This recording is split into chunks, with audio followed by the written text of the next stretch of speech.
Fal mudhari'u maka nafi awalihi ihdaz zawaidi.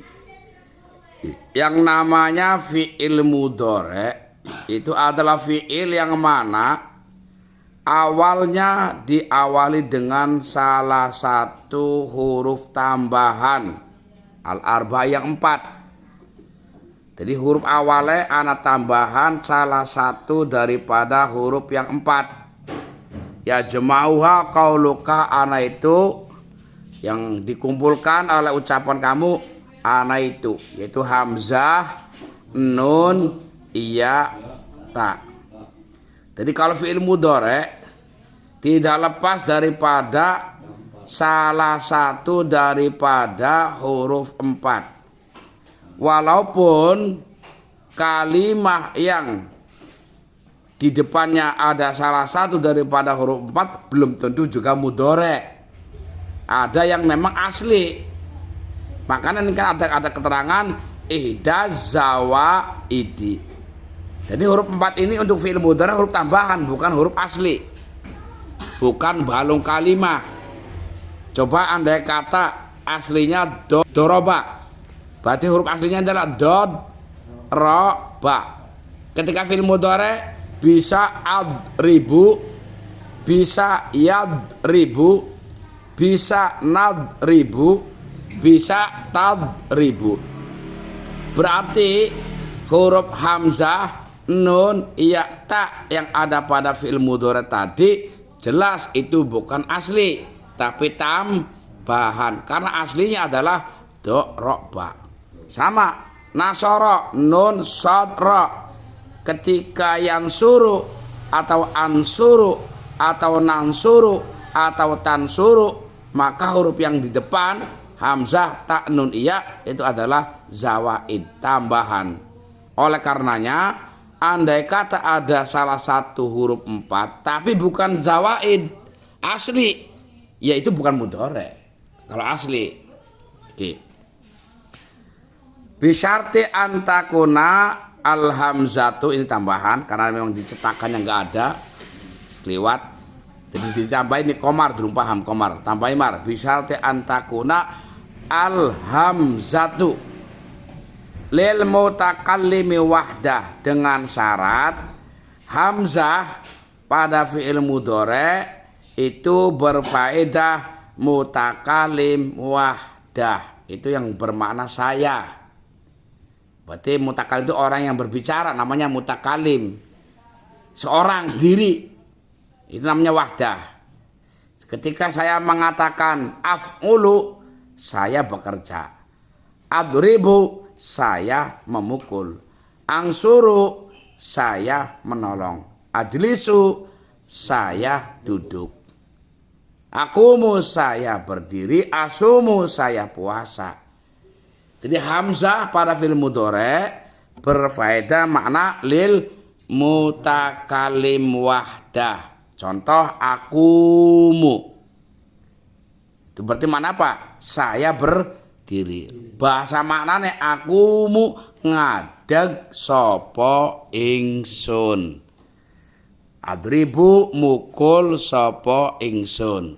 Ajlisu lungguh sapa ingsun. Aktubu nulis sapa ingsun. Adhabu lunga sapa ingsun. Itu guys, ciri khasnya. Jadi hamzahnya adalah berfaedah mutakalim wahdah. Wan nunu lil mutakalim ma'al ghair awil mu'zim nafsah. Kalau pakai nun fil mudhari'nya seperti nansuru, nadribu, naf'ulu, najlisu, naq'udu, naktubu, pakainya nun. Maka nun ini bisa berfaedah dua. Yang pertama mutakalim ma'al ghair, berarti yang berbicara dan orang yang ada di sekitarnya. Bahasa Indonesianya adalah kita atau kami. Kalau kita mengatakan dengan ucapan nadhabu, kita pergi atau kami pergi. Naktubu, kami menulis. Najlisu kami duduk. Nakumu kami berdiri. Nasumu kami berpuasa. Bukan saya tapi kami. Karena yang berbicara dan orang lain yang ada di sekitar kita itu namanya mutakalim ma'al ghair. Ada yang berfaedah mu'dzim nafsah, mengagungkan dirinya. Ini kayak apa namanya bahasanya, ini mutakalim wahdah, tapi untuk dirinya mengagungkan dirinya. Iki. Makanya kayak ini Al-Quran saja Allah Ta'ala banyak dia kayak inna nahnu nazzalna dzikra wa inna lahu lahafidun. Ini pakainya nahnu. Padahal kalau kita lihat dalam ilmu sorof, nahnu itu aslinya mutakalim al-ghair, tapi terkadang untuk berfaedah mu'dzim nafsah. Jadi kalau kita misalkan nahnu atau kita bahasanya dengan nakumu, ini kadang-kadang maknanya bukan untuk mutakalim dengan orang lain, bukan mutakalim wadah sendiri, tapi untuk mengagungkan dirinya. Makanya kadang-kadang ada orang yang berbicara dengan dua orang, antum dari mana? Padahal kudusnya kan anta kalau satu orang kan. Tapi kadang-kadang kita bahasa antum nggak kelihatan dari mana aja ini. Karena pakai bahasa jamak. Tapi ini untuk mengagungkan dirinya. Jadi kalau kita melihat daripada apa namanya itu yang mutakalim wahdah, seharusnya bukan inna tapi ini. Iya. Bukan nazalna tapi nazaltu. Tapi di Quran inna nahnu, misalnya kan kalau mutakalim wahdah harusnya kan ini ana. Ya, nazaltu. Tapi di Quran Allah makanya inna nahnu nazalna. Kalau kita di mana nih mutakalim al-ghair bahaya. Tuhan mungkin lebih dari satu, mungkin 3, mungkin 4, mungkin lebih banyak. Yaitu artinya apa? Ini yang namanya dengan mu'dzim nafsah. Tetap seorang atau tetap satu. Hanya untuk berfaedah mengagungkan dirinya. Ini banyak lah. Kalau kita nggak paham nanti kita bisa Tuhan lebih dari satu. Buktinya pakainya itu. Nah, ini bahaya. Nahu nakumu. Jadi nakum ini bisa dipakai dengan mana kita berdiri. Atau nakumu ngadeg sopo kita atau sopo kami. Tapi bisa juga nakumu di mana nih ngadeg sopo ingsun. Ingsun dalam artian dirinya mengagungkan. Ya, mengagungkan dirinya. Wal ya'ulil ghaibi. Nah, kalau fi'il mudhari dengan iya, maka faedahnya adalah untuk ghaib. Kalau pertama yang berbicara namanya mutakalim. Kalau orang yang diajak bicara namanya mukhatab. Kalau orang ketiga yang kita bicarakan namanya ghaib. Orangnya tentu nggak ada di hadapan kita, namanya ghaib. Contoh, yakumu, ngadeg sapa wong. Ini kalau bahasa Indonesia dia berdiri. Dia sedang berdiri atau dia akan berdiri. Kalau saya mengatakan dia akan berdiri, dianya ada nggak di hadapan kita? Nggak ada. Kalau ada ya kamu, bukan dia. Kalau orangnya ada, ngapain saya dengan bahasa dia? Ya pakai bahasa kamu. Dia sudah datang. Ya kalau orangnya ada, kamu sudah datang. Nggak mungkin pakai dia. Jadi kalau bahasa pakai dia, orangnya nggak ada di hadapan kita. Ini yang dimaksud dengan ghaib. Kemudian wata'u. Tak ini juga faedahnya loro. 2. Pertama lil mukhatab. Ini orang kedua setelah mutakalim mukhatab. Orang yang kita diajak bicara namanya mukhatab. Nahu taqumu. Iki kalau faedah mukhatab maka maknanya adalah ngadeg sapa sira, atau kamu sedang berdiri atau kamu akan berdiri. Ini pakai takumu.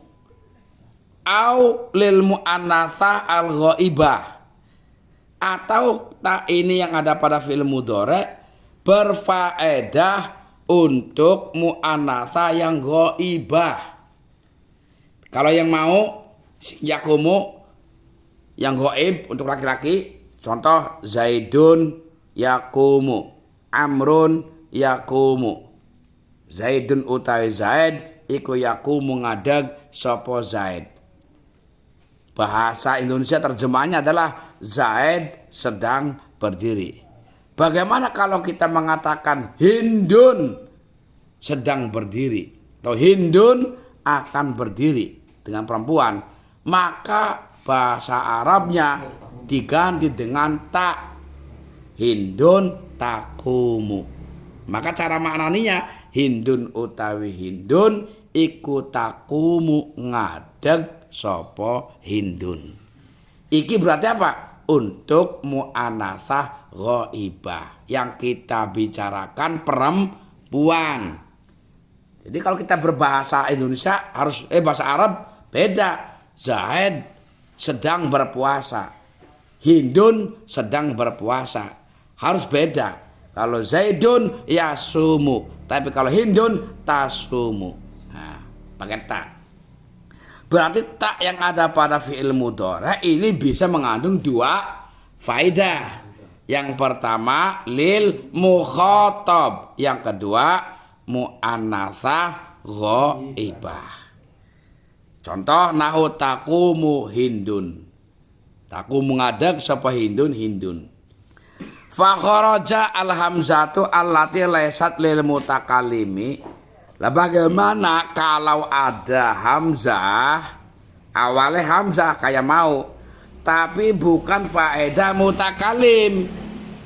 Hamzah bukan faedah lil mutakalim, otomatis faedahnya beda iki, bukan faedah mutakalim. Iki faedahnya lil mutaaddi. Mutaaddi ini apa? Kok anak-anak nahu yang namanya lazim dan mutaaddi. Contohnya akroma. Akroma iki ada hamzah ya, huruf Arab hamzah. Tapi hamzah ning lafaz akroma iki bukan faedah lil mutakalim. Iki faedah mutaaddi. Mutaaddi itu apa? Fi'il yang tadinya lazim tidak punya maf'ul, ketika dikasih hamzah maka bisa punya maf'ul satu. Fi'il yang tadinya punya maf'ul satu, ketika dikasih hamzah maka bisa punya maf'ul dua.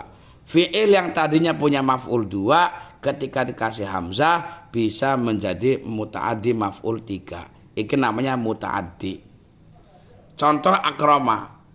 Sing asli karoma mulia. Kalau orang mengatakan karoma mulia, sapa Zaidun Zaid, sudah nggak butuh maf'ul kan? Zaid mulia.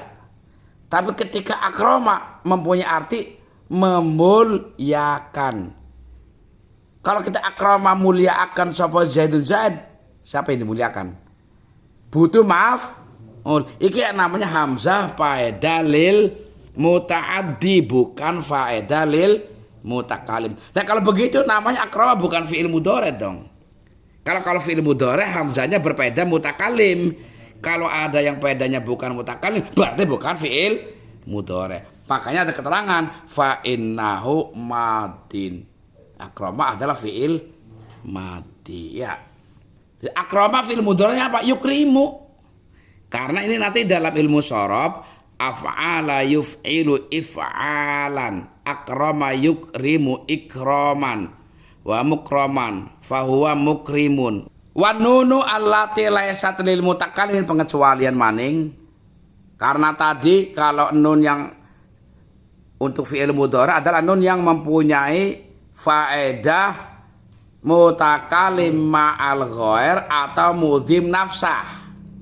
Sekarang kalau ada nun bukan faedah lil mutakallim ma'al ghair atau mutakallim wa ma'ahu, yang dimaksudkan ma'al ghair, atau bukan mudhim nafsah tapi asli balung kalimah kayak lafaz narjasa, maknane gawe kembang sapa wong ya, gawe kembang sapa wong iki asli. Jadi ini bukan nunnya bukan nun fi'il mudhari. Karena ini nunnya bukan nun bimakna untuk kami atau untuk saya yang mudhim nafsah, bukan. Fa innahu madin, maka lafad narjasa adalah fi'il madi. Wal ya'u allati laisat lil ghaib. Iya yang ada pada fi'il mudhari itu iya yang berfaedah ghaib. Kayak tadi diterangkan, yang suruh dia menolong, yadribu dia memukul. Tapi kalau ada kalimah awalnya iya tapi tidak mengandung arti untuk lil ghaib, tapi itu memang asli kalimahnya seperti itu, ya jangan dinamakan mudhari. Kayak lafadz yarna itu asli maknanya itu gawe pacar, ya kayak pacar yarna namanya sapa wong. Fa innahu madin, maka lafadz yarna itu bukan mudhari tapi fi'il madin, karena iyanya itu adalah ya asli. Ya asli. Wa ta'u allati lil mukhatab awil ghaibah. La ta yang ada pada fi'il mudhari mau itu adalah ta yang mengandung faedah mukhatab. Tadribu mukul sapa sira, atau faedah ghaibah tadribu mukul sapa wong wadon. Sekarang andai kata ada ta pada awal kalimah tapi tidak mengandung arti untuk mukhatab ataupun ghaib. Contoh kayak lafaz ta'allama, itu awalnya ta. Ta'allama yang bukan mengandung, tanya bukan untuk mengandung arti kamu atau dia perempuan, bukan. Iki asli balung kalimah. Nanti mudhari'nya ya ta'allamu. Ta'allama ya ta'allamu, ata'allamu, nata'allamu, tata'allamu. Jadi kalau mau dibikin mudhari ya harus tambahan lagi. Ta'allama kayak kan asli nih, aslinya fi'il madhi sudah ta'allama. Mudhari'nya ya ta'allamu, ata'allamu, tata'allamu, nata'allamu. Karena tanya bukan ziyadah, bukan tambahan, tapi asli. Jadi ta'allama gimana belajar? Ta'allama Zaidun, belajar sapa Zaid al-mas'alata ing masalah. Jadi ta'allama belajar atau ngaji sapa Zaidun Zaid al-mas'alata ing masalah. Fahuwa ma fi'lu madin, maka lafaz ta'allama tergolongnya adalah fi'il madi.